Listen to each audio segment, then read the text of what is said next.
live from Cleveland, Ohio. It's Just Jake Reviews. Get it? Because Saturday Night Live? Okay, I'm sorry. Hello everybody, welcome back to Just Jake Reviews, where I review albums, movies, and sports games. It's funny how I say that in the intro because today we're actually reviewing neither. We're actually going to be looking for something that can be considered, a TV show. We're actually looking at a TV show today, which I don't know how much I'm going to do. I'm just doing this because I watched this 2 days ago and I figured that I might as well make a video about this because I'm not actually seeing a lot of people talk about this. Well, I am, but just not really on YouTube. So I figured I'll get my video out there first and maybe it will cause attraction. Who knows? So today's video, we are going to be talking about the Saturday Night Live 50th anniversary that just happened 2 days ago. I'm not sure it happened 2 days ago, but I watched it 2 days ago on Peacock. And yeah, this is supposedly like 3 hours long, 2.5 hours on Peacock, but I'm guessing if you add up commercials, it's like 3.5 hours long. So yeah, I just thought I would cover, the SNL 50th anniversary. So let's get into it.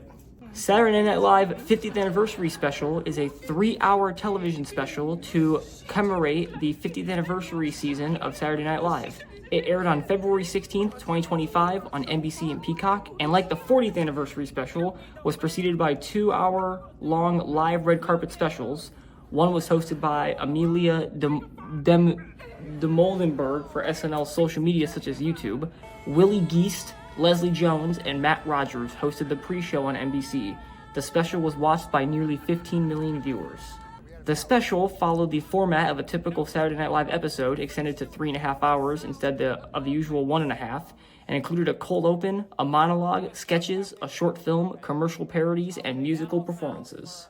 So that's pretty much what Wikipedia said about SNL, the 50th anniversary special. Now I'm going to talk about my thoughts about each sketch. I actually have a list written down of every single little thing that happened, like who performed musical, who did the little monologues, like what celebrity did, and then the sketches. And I'm going to give my least favorite and favorite, and yeah, just my overall thoughts.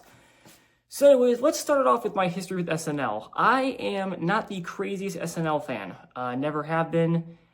To me, it was like, I'm not saying it's bad. Like there are a few funny ones. I think the older ones are actually funnier than the newer ones. But I was never, I never grew up on SNL. There's other stuff to watch. This is definitely something for, people who watched this when it was, their 12th or 10th season. I mean, to me, personally, the milestone is that they did it. They completed it. 1975 to now is actually crazy. How 50 years is a lot. I get that. I'm proud of them. But to me, SNL is never really my thing. Every now and then I'll go on YouTube and watch one. It all depends on who the host is. The host could put up a pretty good, sketch. But that's my little background with SNL. But I figured people were talking about this. They're bringing back older people that were on the show previously. So I figured I'll watch this. I'll sit down for it. It is 2.5 hours long, longer than every other episode. Usually episodes are an hour long. So I figured I'll watch this. I'll give it a review and yeah, just go from there. So I'm gonna try not to talk about a lot of the topics for a long period of time because there are a lot of them. I have them written down from what they happened. I recommend you now watch this video if you haven't seen SNL, but you can if you want, whatever. So kicking it off, there were I think 4 or maybe 3 musical breaks in this entire long spiel of an episode. And we're kicking it off with Paul Simon and Sabrina Carpenter. Now, obviously, I get what they're doing here. They're bringing out an artist that is popular now and an artist popular back in the day. I totally get that, respect them for doing that. That's kind of what the entire theme behind this anniversary episode is. And I think these sound pretty well. I heard from someone, actually one of my instructors who I go to school with actually watched it as well. And he said that it was a parody of, apparently the song's called Homeward Bound, which makes sense because they were saying that a lot. But apparently it's a parody of an old 50s song or something like that. Yeah, and this is pretty good. I think they both sound pretty well together. Paul Simon, apparently he performed this with George Harrison back in the day, which is why he's doing it now. And Sabrina Carpenter sounds really, really well. She's a pretty key figure in this 50th anniversary special. But anyways, song is 1 for 1. They sound well. And yeah, they should definitely maybe do a little duet in the future. Now we got the actual host. Who's the first celebrity, the big name celebrity who is going to open up the show, right? And apparently it's Steve Martin. Steve Martin walks out. Does a little monologue like every other host does. And, they gave him the whole intro where it's and your host, Steve Martin. It's okay, he's actually hosting this thing, really? So, Steve Martin hosted it. Then you got John Mulaney who walks out. Then you got Martin Short who walks out. And these three people, they're really good together. John Mulaney also becomes a pretty big key factor, and also Martin Short. Yeah, there were a lot of celebrities. I think this is like one of the very first ones because the audience for this anniversary special was like old cast members and all that. You get people like Jack Nicholson, Ryan Reynolds, Jimmy Fallon.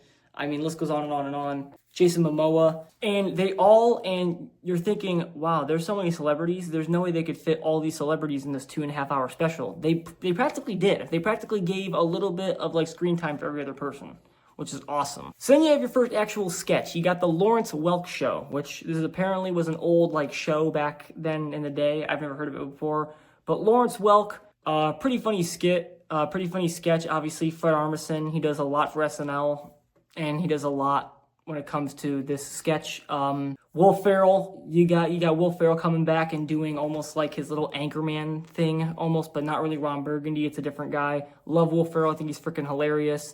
And you also have Scarlett Johansson, Kim Kardashian, and the older lady, I forget her name, but I don't know her name. I forget her name.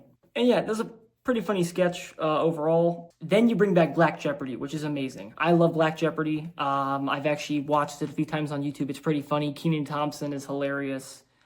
Bringing in Chris Rock is pretty funny too. You also got Tom Hanks in there. Tom Hanks coming in as the white guy and getting all the questions right is really funny. I think Black Jeopardy is definitely a top 3 sketch part of this SNL 50 reunion.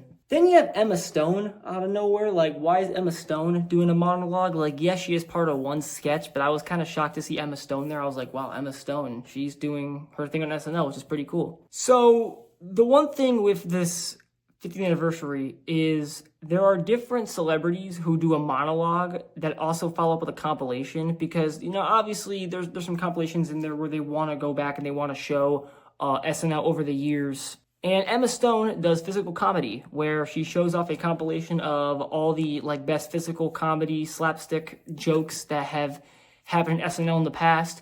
And it's just a good thing for the viewer to watch and relive what SNL used to be and relive all the memories. Maybe they're like me and weren't born and are just seeing those for the very first time, because I was seeing, Chevy Chase and all the OG cast do all that fun stuff. I was like, this is actually really cool. Hopefully they keep doing that.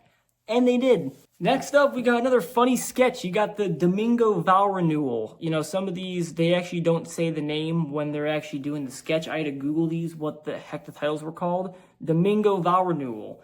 This one has a lot of elements to it because you're bringing back Martin Short, you're bringing back Sabrina Carpenter, you're bringing back Andy Samberg, which I thought was going to be like a Lonely Island thing for a second, but it wasn't.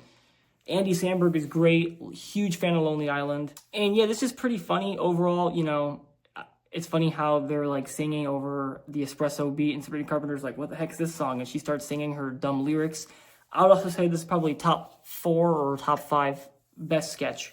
I'd say Black Jeopardy is still funnier than it though. Then you got one of the best, if not the best monologue part out of the entire anniversary special. And that is you have Tina Fey and Amy Poehler doing their monologue where they do a Q&A where they pick up, where celebrities have a chance to ask a question in the audience that they want to know, and it comes down to these really, really funny, stupid bits where you have Ryan Reynolds asking a question, you have Jason Momoa, you got, all this funny stuff. I really think this is definitely a very, very good idea, and one of the best parts of the entire anniversary special. Next up, Andy Samberg comes back in a digital short. You had to have one of these. I wish it was Please Don't Destroy. I love those guys. I think those guys are freaking hilarious. But yeah, we have a digital short about anxiety. It's a song that Andy Samberg sings to his one guy. I forget his name. But yeah, anxiety. It's cool. It's a good little middle section intermission, just to show that Andy Samberg can still rap and make jokes, and it's cool. Next up, you got another song break. You got Miley Cyrus and Brittany Howard. Don't know who Brittany Howard is. They sing a song, which is a cool song. They're trying to go with a little slower thing. All these songs are practically slow except for one. Yeah, I think Miley does good. Brittany Howard, she has a good voice. They seem like they have pretty good chemistry. But yeah, this song was all right. It was pretty cool. Next up, we got my favorite sketch of the entire SNL special, and that was you gotta have Weekend Update. Okay, you're missing out on SNL if you don't like Weekend Update. If you don't think Weekend Update is funny. If you don't think Colin Jost and Michael Che are funny, something's wrong with you, because these two guys are freaking hilarious. They are laugh out loud funny. And the fact that they brought out the drunk uncle, I was dying. And I never like die laughter of SNL, but this is the hardest I've ever laughed at SNL in a while. The drunk uncle. I mean, he literally makes this sketch my favorite sketch. Spoiler alert, we'll get to that at the end. But he literally makes this sketch funny. It's crazy. Not saying Michael and Colin aren't funny, but he makes it more funny. And come on, you brought back Seth Meyers. That's great. Like, that's what I wanted to see. Then you have some sketches that unironically are all on the second side, the latter half of the special, that kind of drag a little bit. Like, for example, you have the Pentagon skit, which is not what it's called, but I don't know what it's called. It's like the alien one where you have John Hamm, who I think is also pretty funny. John Hamm and Meryl Streep. Meryl Streep, she is actually funny. I didn't think that. Meryl Streep actually made this sketch hilarious. She really did. Lorraine Newman and Pete Davidson are part of the next sketch, where I wanted to call this one like the hot dog sketch because it opens up with the hot dogs. And I was like, guys, if Pete Davidson is not part of this special, because I understand he's not on SNL anymore, if he's not part of the special, I don't know what he's going to do. Because like Pete Davidson has to be part of this. It's got to be Pete Davidson. And you're bringing back John Mulaney again, who John Mulaney, once again, he's a pretty key factor of this special. Then you have probably the most viral part of the entire anniversary special, maybe, well, it's probably the most viewed clip on YouTube, the Adam Sandler song. Adam Sandler singing 50 Years, which is very emotional, especially when he talks about Chris Farley and Norm Macdonald. Unfortunately, they're not here anymore with us, but they would definitely be a part of this reunion if they were alive. Very, very sad song. Very, very good song. I think Sandler killed it. John Mulaney, the man can sing. He's part of a musical special. I don't know how he did that, but he is. He's part of a musical special. This is unironically kind of funny. It's actually kind of a funny sketch, although it does go on for a little bit too long. Then you have the next piece of monologue, which is hosted by Alec Baldwin, who is also kind of a funny man. Go look up his Celebrity Jeopardy episode. It's so funny. Obviously, I'm talking about Celebrity Jeopardy and SNL. But him showing off a compilation of all the commercials they did, all the funny commercials they've done in the past in SNL. Once again, you're giving the people a chance to look back at all the fun memories they've had, all the funny commercials. I think this is the best compilation they have made out of all. I think it's 2 or 3. This is the one that I laughed at the most. Just some of the commercials they've made in the past is absolutely just so wacky. Definitely stuff that's done that can't be done anymore. I didn't love Bronx Beat. Bronx Beat, hosted by Maya Rudolph. I didn't love this. I was not the biggest fan of this sketch really at all. Miles Teller, he just seemed awkward, which I guess is probably part of the sketch, but he just seemed awkward in those seats. It's like, and I didn't think he's that funny. Next up, could be a hot take, my least favorite musical guest. I'm sorry, I'm a fan of him, but Lil Wayne did not sound good. Lil Wayne and the Roots did not sound good. First of all, he played songs I don't like. Like, I don't love Lollipop, that song's trash. I don't like Mrs. Officer, that song's trash. I thought the Roots did all right, but Lil Wayne, I think his mic was too quiet, and it's just weird because I guess you gotta bring some energy in there because all the musical guests were pretty much just like quiet and kind of laid back and sad songs, and you have Lil Wayne out here just rapping Lollipop, which I wasn't a huge fan of at all. Then you got Tom Hanks coming back for a little bit of monologue, which is always cool. The biggest shocker of the entire SNL sketch was they brought back Debbie Downer, which is a sketch that I am familiar with from watching previous SNL episodes. You had to bring back Jimmy Fallon. You had to bring back the other girls like Tina Fey. You had to bring back, of course, the girl who plays Debbie Downer. I thought Jimmy Fallon was going to screw this up, and I'm actually proud of him. Jimmy Fallon did not mess this up. He did not break character, which I'm proud of him because Jimmy Fallon only breaks character. Debbie Downer's great. Top 3 for sure. Scared Straight, probably the second best sketch. You know, you brought back Eddie Murphy. I mean, that alone, Eddie Murphy and Kenan Thompson, that alone is hilarious. Like, that alone is funny. Can someone please explain to me what the hell the Don't Look Back in Anger thing is? I think it's something with, like, John Belushi. Like, what is that? Like, I was finding myself pretty bored during that time. And then we're going to end off with a controversial musical review, and that is Paul McCartney's song to finish off the entire night. I think I'm the only person that actually likes this. Every single person I've talked to today was like, oh, he can't sing anymore. Don't let him sing. Don't make him sing anymore. I thought he was pretty good. Yeah, sure, his singing was not the best, but I think Paul McCartney, as the legend he is, and everyone pretty much knows who he is, I think he was the right choice in closing the night. I really do. Anyways, this might kind of be a little bit of a longer video compared to other videos I've made. But yeah, that's going to be my review and little spiel I'm talking about. It's pretty late. That's why I sound like I'm not the most energetic. So yeah, my final review of SNL 50. Not bad if you love SNL. Not bad at all. I would not watch it again. I'd probably go back to like my sketches or two that I like. I think number one is Weekend Update. And the worst sketch, I'm not a huge fan of the Pentagon sketch. Really not. Wasn't that. Or Bronx Beat. Not going to lie, those two weren't really my favorite. But anyways, not too bad. Good job, SNL. Congrats on making it 50 years. That's actually impressive. 1975 to 2025 is actually nuts.